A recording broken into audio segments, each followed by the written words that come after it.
Boa noite, minhas alunas. Espero que estejam todas bem, graças a Deus.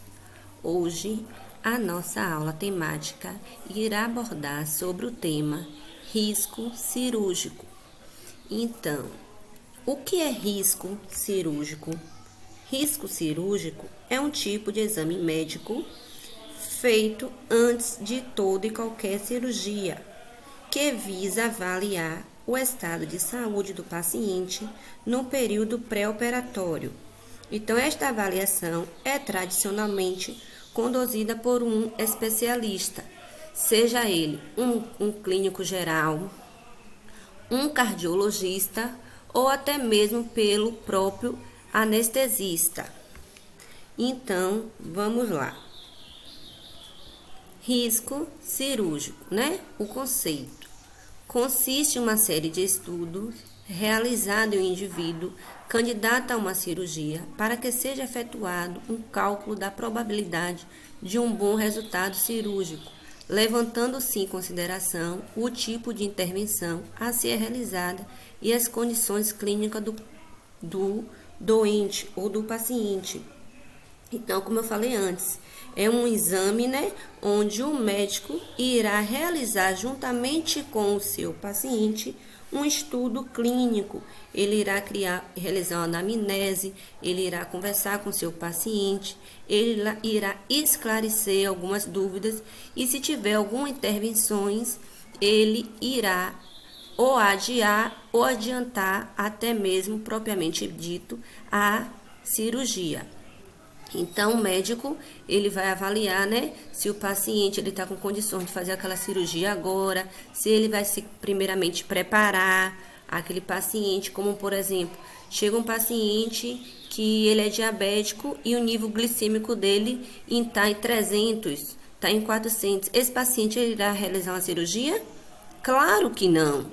Então, ele vai ou aumentar a dose, ou vai conduzir esse paciente até mesmo para realizar exercício físico, encaminhar ele ao nutricionista para estar vendo a forma de alimentação desse paciente. Então, todo um estudo voltado para que no dia dessa cirurgia, essa cirurgia venha ter um bom êxito, que essa cirurgia ela venha sair com maior tranquilidade, que não venha ter nenhuma intervenção durante a cirurgia, Então, quais os fatores anestésicos? Os tipos de anestesia. Quais são os tipos de anestesia? Ela pode ser geral, ela pode ser peridural, pode ser raquidiana ou até mesmo local. E aí o paciente ele já está lá hospitalizado, ele está lá hospitalizado, Ele antes dele estar hospitalizado, ele vai fazer essa consulta e ele vai tirar todas as dúvidas, porque quando o paciente ele está prestes a realizar uma cirurgia, ele tem um medo, ele tem atenção. Então, no consultório médico, ele irá tirar todas as dúvidas.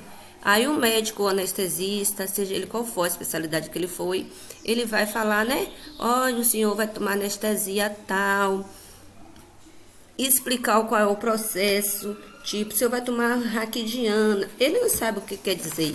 Aí vai dizer, olha, o senhor vai tomar uma anestesia que vai ser dentro da coluna espinhal, vai ser rapidinho. Então, vai passar todos os processos, todos os cuidados que esse paciente vai tomar com anestesia. Ou então vai dizer, olha, vai dizer o local ideal para qual é o tipo de anestesia e a droga anestésica utilizada. Então, ele não vai passar tudo sobre o paciente para a mente também do paciente não ficar muito cheia.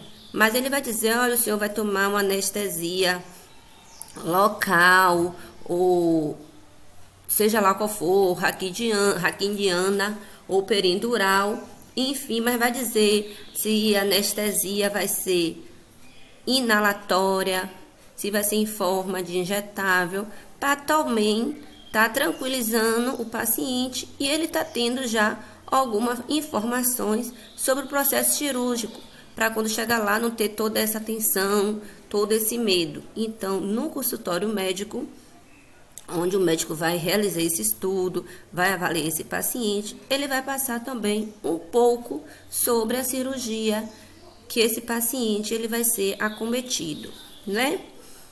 E existem alguns fatores crônicos relacionados ao paciente.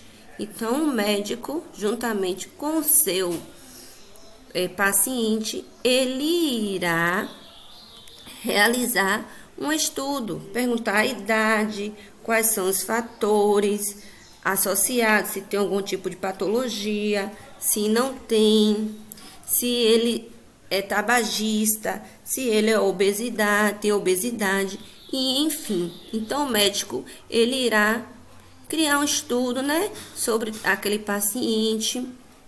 E como eu falei, ele vai preparar aquele paciente para um ato cirúrgico. Então, se o paciente ele está com alto peso, se esse paciente ele está com a APA elevada, ele vai conduzir esse paciente a estar tomando as medicações no horário certo, até mesmo mudar as medicações. Eu não sei qual é o que o médico deve intervir, mas ele vai fazer com que o paciente ele venha se sentir melhor. Então, ele vai preparar o paciente, ele vai dizer, olha, você vai usar essa medicação, ou o paciente está usando a medicação errada, vai conversar com o paciente e vai tentar fazer com que o paciente ele venha se sentir melhor. Ele vai preparar o paciente. Então, ele vai fazer uma anamnese. Então, o médico ele vai preparar, ele vai conduzir a esse paciente para que no dia da cirurgia não venha ter nenhum risco cirúrgico, né? E até mesmo levar alguma complicação e até o óbito. E nesse estudo ele irá perguntar sobre os fatores cirúrgicos, se o paciente realizou cirurgia, se já fez alguma cirurgia, se teve alguma complicação, se não teve. Então, é essa importância do estudo, né, cirúrgico conjuntamente com esse paciente, para que não ocorra nenhuma, como eu posso dizer, impossibilidade lá no ato cirúrgico.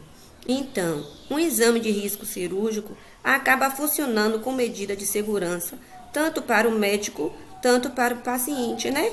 Diminuindo as chances de morte, de sequela e que no pós-operatório não haja nenhuma complicações durante essa cirurgia. Então, risco cirúrgico, avaliação do risco cirúrgico. O médico, ele irá criar uma história clínica daquele paciente, ele irá realizar exame físico, ele vai tocar, ele vai apalpar, ele vai identificar aquela patologia, aquele problema que o paciente está se referindo. Então, ele irá conduzir todo essa história clínica, saber se ele já fez alguma cirurgia, conversar com o paciente, né, realizar toda a anamnese. E no próprio consultório, ele irá solicitar do paciente alguns exames complementares para estar realizando a cirurgia. Então, ele vai exigir um hemograma, um eletro, um teste de reforço, um cardiograma, e, enfim, cada paciente ele é tratado individualizado, porque para cada tipo de cirurgia ele irá realizar um tipo de exames complementares diferente. Então, esses exames que o médico ele irá pedir para realizar a cirurgia pode ter efeito até de 6 meses. Então, se passar esse exame até depois de 6 meses, o paciente ele irá perder os exames. Então, o médico pede e o paciente, logo que esses exames estão com o resultado pronto, leva ao consultório para o médico estar marcando o dia da cirurgia, falando novamente sobre a cirurgia. Mas se esse paciente demorou, não não levou logo, né, ao consultório, ele volta a refazer novamente todos esses exames. Então, fez o exame, leva logo para o consultório, para que o médico ele possa estar avaliando, para que ele possa estar, né, se tiver alguma intervenções, ele possa estar tratando com aquele paciente e depois estar conduzindo ao centro cirúrgico, ao dia propriamente dito da cirurgia. Então, qual o objetivo, né, pra gente... Qual o objetivo dessas avaliações do centro do risco cirúrgico, né? O objetivo de avaliar o risco cirúrgico é concluir se a cirurgia pode ou não causar problema de saúde, até mesmo do coração, né? Porque já é uma parte considerável mais de complicações pós-cirúrgicas acontece no sistema cardiovascular. Então, a avaliação do risco cirúrgico é feita por meio de tabelas, base de padrões e escalas aprovadas por organizações internacionais. Essas escalas, as chamadas, são classificadas por asas. Asa 1, asa 2, asa 3. E o que quer dizer asa, né? Asa é a América Associação de Anestesia. Então, ele é classificado por asa, que a gente chama, né? O médico vai avaliar asa 1, asa 2, asa 3 e assim por diante. Essa asa, ela tem classificações até 6. Então, quanto maior for o tipo de asa dessa classificação, o maior risco cirúrgico. Então, como classificar, né, esse risco cirúrgico? Existem 3 fatores principais que vão influenciar para baixo risco ou até o alto risco durante esse procedimento. Então, é por isso que temos essa importância de avaliar o paciente antes propriamente dito, da cirurgia. Então, o principal objetivo da avaliação do risco cirúrgico é estimar o risco-benefício da cirurgia, considerando que doenças pré-existentes podem descompensar durante o ato cirúrgico e no pós-operatório. Então, assim, se o paciente ele é hipertenso, se o paciente é diabético, ele pode, se ele não tiver com os níveis deles normais, ele pode ter algumas complicações, né, no ato cirúrgico. E outro objetivo é otimizar a condição clínica no pós-operatório e também otimizar as condições clínicas do paciente e definir condutas pré-operatórias que possam reduzir as chances de complicações ou sugerir procedimentos alternativos se o risco é alto. Então, o objetivo para evitar o risco cirúrgico é essa avaliação que o médico vai ter com o paciente, para que a cirurgia ela ocorra com o maior êxito possível. Então, temos aqui as classificações das intervenções de acordo com o risco. O risco, ele pode ser classificado em 3 classes: pequeno risco, risco intermediário e risco elevado. O risco, né, o paciente ele tem que saber o porte da cirurgia, a capacidade funcional do seu paciente, né? Se a cirurgia ele é de emergência, se a cirurgia é de urgência ou se a cirurgia é eletiva. Se o paciente ele está correndo risco de vida, então essa cirurgia tem que ser rápida, porque o paciente está correndo risco de vida iminente. Então, para evitar complicações possíveis. Então, elas são divididas em 3 estágios. Os pequenos estágios são pacientes estáveis que serão submetidos a uma cirurgia de pequeno ou médio porte. Então, qual é o exemplo de uma cirurgia de pequeno ou médio porte?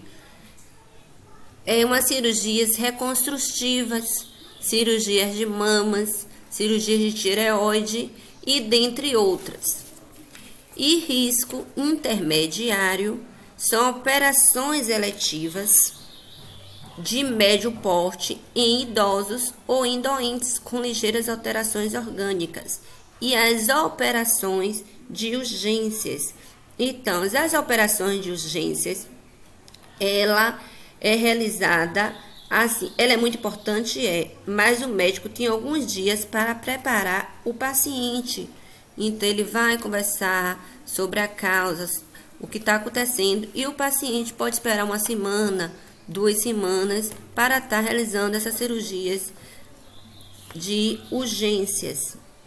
E qual é um exemplo, né, de uma cirurgia de médio porte que esse paciente ele pode esperar? Umas cirurgias ortopédicas, uma cirurgia renal, uma neurocirurgia e dentre outras.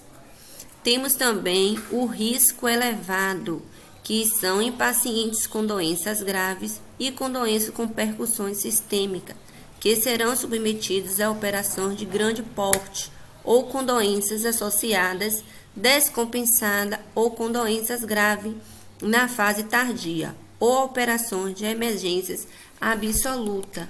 E elas podem ser um exemplo de cirurgia desse tipo. Temos as cirurgias vasculares abertas, um transplante hepático ou pulmonar e dentre outras.